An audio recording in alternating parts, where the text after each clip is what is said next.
everybody. Happy Sunday. Yan, may seminar tayo guys. Yan.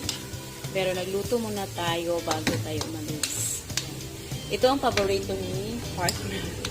Gulay, yan, kamatis, onion, garlic, ginger, yan, ladyfingers, long beans, carrots, yun lang.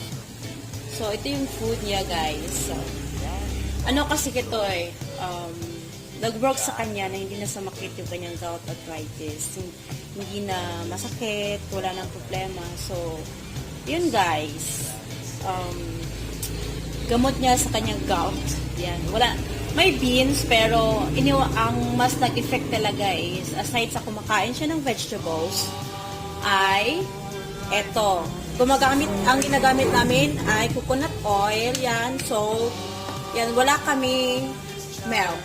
Yan, hindi siya uminom ng cow's milk o any